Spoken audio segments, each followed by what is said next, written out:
Leftist lawn guy land. Connecticut Governor Ned Lamont says his state's going to purchase $1 billion in medical debt from 250,000 citizens, which would be the first time such massive debt is canceled en masse. Yeah, actually, we have a clip on this.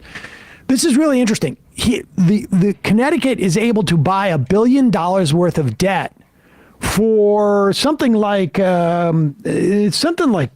millions of dollars. So in other words, it's like 10 cents on the dollar on this debt. Now, we've talked to people in the past who have done this, or organizations. I think the Debt Collective did this at one point. You can go on sort of secondary markets where the debt is sold because the debt holders feel like we're not going to get anything, so we're going to sell it. And the people have raised the question as to, like, why can't we as a government do this? Go into the private markets and buy this debt. In addition to it never should have happening in the first place. But that Connecticut is doing it. It'll be interesting if it sets some type of precedent here. Let's play this. This is, he's on, is it ABC News? ABC News did a segment on this. Why you're canceling medical debt now? This is not something they did because they were spending too much money. This is something because they got hit with a medical emergency. They should not have to, suffer twice, first with the illness, then with the debt. Medical debt is the #1 source of debt collection in the U.S., greater than credit cards, utilities, auto loans, and other sources combined. Almost 20% of American households carry medical debt, disproportionately impacting Black and Latino families. The state anticipating 250,000 residents will see their medical debt cleared. Lamont announcing he's leveraging a $6.5 million fund from the American Rescue Plan Act of 2021 to cancel $1 billion in medical debt by working with a nonprofit organization that buys and eliminates debt at a fraction of the cost. I think it's really important that people have a sense that they can start building wealth of their own. We're making that easier for people to do.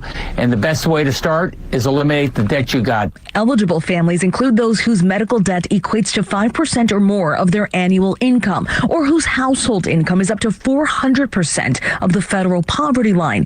For a family of 4, that's $156,000 a year. This is really welcome news to so many families in Connecticut. There's no application process for those who want to participate in Connecticut. It's automatic. And in cities like Chicago and D.C. who have canceled debt, the amount per household has ranged, guys, from $25 to six-figure amounts. Guys. I mean, the fascinating thing about this is the way it is so celebrated. And $6.5 million out of the trillions of dollars in the American Rescue Plan. Was it with the IRA, did she say, or it was the American Rescue Plan? It's spoken about as if it's like a meteor landed in the backyard, and it was made out of gold, and instead of like it actually had a soft landing. Like the idea that all of this stuff is like predetermined. Like this is as if like somehow we were able to stop the tsunami from coming. This is not an act of nature. Yep. Medical debt is not an act of nature. It is an active policy choice that we as a society have made, which is that people can get into medical debt, which is that we are not going to have a single payer system that will decommodify, to some extent anyways, healthcare. But I mean, everybody thinks it's the right thing to do if you have, and just the way that even like Lamont, and there's things that Lamont has done that I've liked, the things that he didn't. I particularly liked it when he defeated Joe Lieberman back in the day. But you don't want them to have to suffer twice.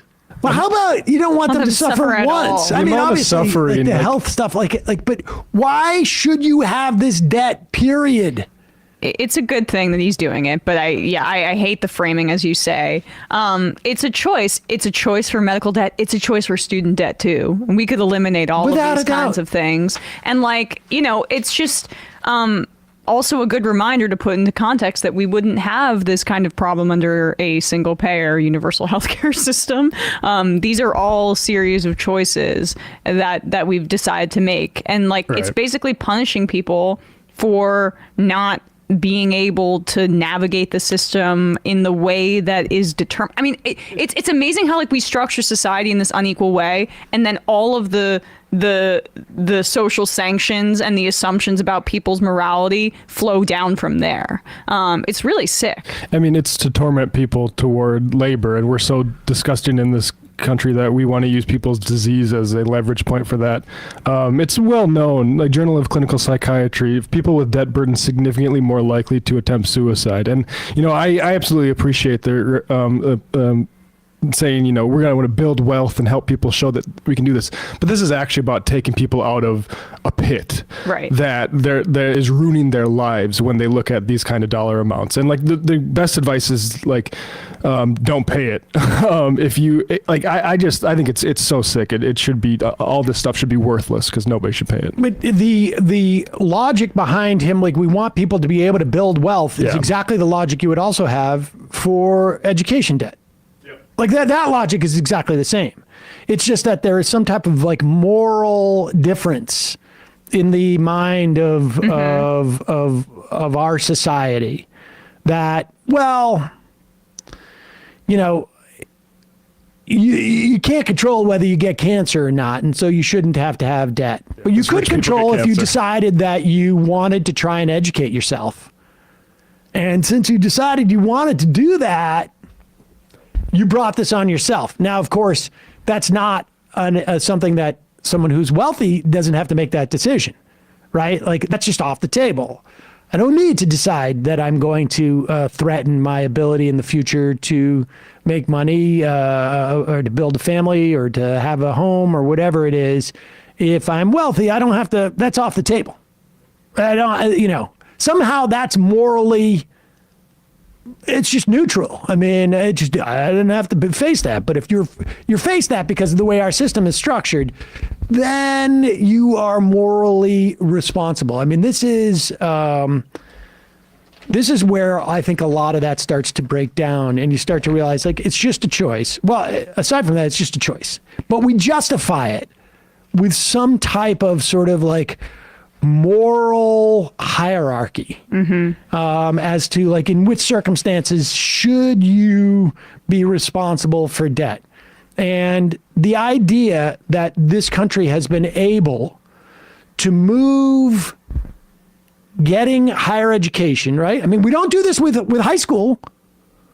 We wouldn't say there's no free option for you to go to high school. So if you want to go to high school, you got to pay some money, and then if you have debt from that, that's on your fault. Well, that's your fault. I mean, but we are certainly moving. We have moved, and it used to be that there was plenty of free college, mostly free college options, and the idea that we're moving into this, like going to college, and remember, the vast, overwhelming majority of loans are taken for things like state colleges and community colleges and for-profit colleges, as opposed to like these sort of like elite universities and colleges. But the idea that like going to college is now like, you want to buy that IROC Camaro, and now look at you.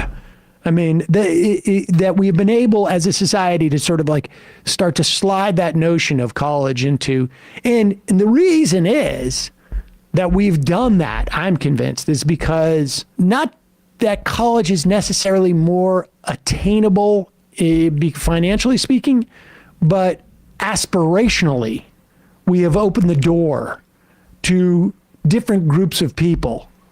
The idea that they get in their head and that like they have an opportunity to lead a different life that was completely right. You can't even consider that, 60 years ago, 70 years ago. What, you going to be a doctor?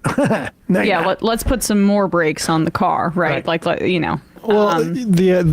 back in the New Deal era, you would have Southern New Dealers talk about how we're trying to make it so like even poor kids can study the humanities and things like that. And now that is being attacked from as if that's sort of elitist that Yep. people might be able to do that.